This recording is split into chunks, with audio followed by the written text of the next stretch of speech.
전령이 다윗에게 와서 말하되 이스라엘의 인심이 다 압살롬에게로 돌아갔나이다. 다윗이 예루살렘에 함께 있는 그의 모든 신하들에게 이르되 일어나 도망하자. 그렇지 아니하면 우리 중 한 사람도 압살롬에게서 피하지 못하리라. 빨리 가자. 두렵건대 그가 우리를 급히 따라와 우리를 해하고 칼날로 성읍을 칠까 하노라. 우리 주 왕께서 하고자 하시는 대로 우리가 행하리이다. 보소서, 당신의 종들이니이다. 왕이 나갈 때 그의 가족을 다 따르게 하고 후궁 10명을 왕이 남겨두어 왕궁을 지키게 하니라. 왕이 나감에 모든 백성이 다 따라서 벳메르하게 이르러 멈추어 서니 그의 모든 신하들이 그의 곁으로 지나가고 모든 그렛 사람과 모든 블렛 사람과 및 왕을 따라 가드에서 온 모든 가드 사람 600명이 왕 앞으로 행진하니라. 그때 왕이 가드 사람 이때에게 이르되 어찌하여 너도 우리와 함께 가느냐? 너는 쫓겨난 나그네이니 돌아가서 왕과 함께 내 곳에 있으라. 너는 어제 왔고 나는 정처 없이 가니 오늘 어찌 너를 우리와 함께 떠돌아다니게 하리요? 너도 돌아가고 내 동포들도 데려가라. 은혜와 진리가 너와 함께 있기를 원하노라.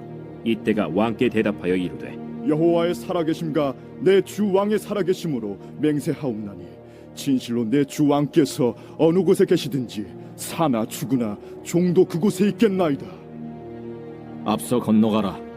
하매 가드 사람 이때와 그의 수행자들과 그와 함께한 아이들이 다 건너가고 온 땅 사람이 큰 소리로 울며 모든 백성이 앞서 건너가매 왕도 기드론 시내를 건너가니 건너간 모든 백성이 광야 길로 향하니라.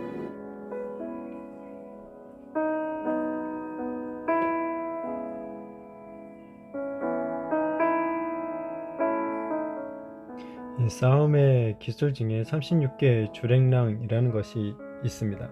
이 병법의 36가지의 전술 중에 도망가는 것이 가장 나은 이 상책이라는 거죠. 왜냐하면 전쟁에서 죽으면 후위를 도모할 수 없기 때문에 이 분리할 때는 일단 뒤로 물러나서 이 전력을 보완해 가지고 다시 싸워야 한다는 거죠.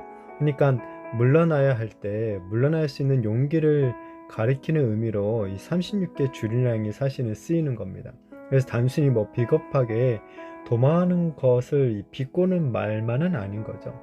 자, 오늘 다윗도 마치 이런 36개 주랭랑을 치는 것처럼 보입니다. 압살롬이 오랜 세월 동안 이 백성의 재판을 해준 것이 이제 효력을 발생하죠. 민심이 압살롬에게 기울어진 거죠. 압살롬의 반역 소식을 들은 다윗이 서둘러서 예루살렘을 떠나기로 하죠. 압살롬의 기세도 만만치 않았기에 자신의 안전은 물론이고 자신을 지지하는 사람들이 피해를 입기 전에 이 왕위를 버리고 도망하기로 한 거죠. 게다가 이 아들과의 싸움을 피해야 한다고 판단한 것으로 보입니다. 아버지와 아들이 싸워봐야, 그리고 그 싸움에서 이겨봐야 상처만 남기 때문이죠. 이 사랑하는 사람과의 싸움은 그러니까 피하는 게 상책이고 도피하는 것이 어쩌면 가장 현명한 선택일 것입니다. 자, 이렇게 도피하는 다윗의 모습은 아들에게 배신당하여 도망하는 초라한 모습처럼 보이죠. 그렇지만 오히려 그렇게까지 하면서 이 권력을 또 거머쥐려고 하는 이 배은망덕한 아들 압살롬보다 더 의연해 보이기도 합니다. 다윗의 이 주저없는 피난 결단, 어쩌면 나단 선지자를 통해 선포된 하나님의 심판이 성취된다고 생각했기 때문일 수도 있죠. 자, 다윗은 신하들과 함께 피난을 하면서 후궁 10명은 왕궁에 남겨서 그것을 지키게 하죠. 다윗이 왜 후궁을 남겨두었는지 그 이유는 명확하게 나오지는 않습니다. 뭐 급해서 그런 건지 아니면 뭐 일부러 그 남겨놔서 자기가 도망갈 시간을 더 벌려고 했는지 뭐 알 수는 없습니다. 그래서 이제 후궁만 남겨둔 이런 다윗의 처사가 비정하고 무책임한 것처럼 보여지기도 하죠. 그렇지만 이제 그런 것보다는 다윗이 밧세바 범죄로 인하여서 하나님께서 선언하신 심판이 있었죠. 그냥 다윗의 아내를 빼앗아서 이웃에게 주고 백주의 사람들이 보는 앞에서 그 동침하게 할 것이다 라는 그 심판이 있었는데, 그 심판에 대한 이제 성취에 대한 배경 어떤 설명으로 보는 게 훨씬 더 나은 거죠. 자, 여하튼 이런 이제 다윗의 피난길에 여전히 다윗과 함께하는 또 자들이 있었죠. 특별히 그렛 사람, 블렛 사람, 이 가드 사람 등 600명이 다윗과 함께합니다. 예전에 다윗이 사울에게 쫓겨 다닐 때도 다윗과 함께하고 다윗에게 죽기까지 충성했던 자들이 있었죠. 근데 이 지금 압살롬의 반역으로의 피난을 가는 가운데서도 다윗에게 여전히 충성하는 이 충신들이 있는 것을 보게 됩니다. 이들은 상황에 따라 선택을 한 것은 아니죠. 사람에 대한 약속을 끝까지 지키는 거죠. 이런 충신들의 모습, 이 마음을 훔쳐서 모인 압살롬의 사람들보다 더 믿음직스러워 보이는 거죠. 특별히 이제 보니까 가드 사람 이때가 다윗과 함께하는 모습을 보게 됩니다. 이 다윗은 자신과 함께 피난길에 오른 이때에게 오히려 가드로 돌아가라고 권고하죠.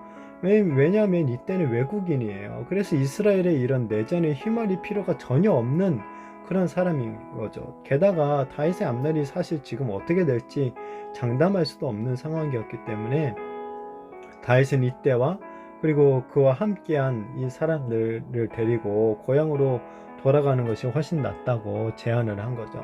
자, 그런데 이때는 어떻습니까? 죽어도 다윗과 함께 하겠다라고 결단하죠. 이 외국인이었지만 다윗에게 변치 않고 충성을 보이는 이런 이때의 모습, 이 압살롬의 반역으로 다윗에게서 오히려 떨어져 나갔던 신하들과 수많은 이 백성들과 극명하게 대조되고 있는 거죠. 이 이때라는 이름이 이 히브리어 단어 중에 함께라는 이 단어와 아주 좀 비슷합니다. 발음이. 그래서 다윗이 이때에게 계속해서 왜 우리와 함께 있느냐라고 물으니까 이때가 자신의 이름을 연상시키는 듯한 그 단어, 죽어도 다윗과 함께 할 것이다 라고 대답을 하고 있는 것이 재미있습니다. 자, 위기 상황에서 다윗과 동행한 사람들, 다윗에게 큰 위로와 힘이 되었을 것입니다. 안전하고 평안한 길을 버리고 다윗과 함께 이 광야의 가시밭길을 나는 도망자 신세를 선택한 것, 세상의 관점으로 보면 어리석은 거죠. 그러나 이들은 죽고 사는 문제보다 다윗 왕을 향한 변함없는 충성과 은혜를 더욱 중요하게 여기는 거죠. 이처럼 우리도 만왕의 왕이신 하나님을 향한 변함없는 충성을 보이는 자들이 되었으면 좋겠습니다. 하나님을 따르는 길이 세상적인 관점에서는 정말 피난길과 같고 도망자의 삶과 같고 실패하고 낙오자처럼 보인다 할지라도 하나님의 편의 선자가 결국에는 최종 승리를 얻게 된다는 것을 믿으시기를 바랍니다.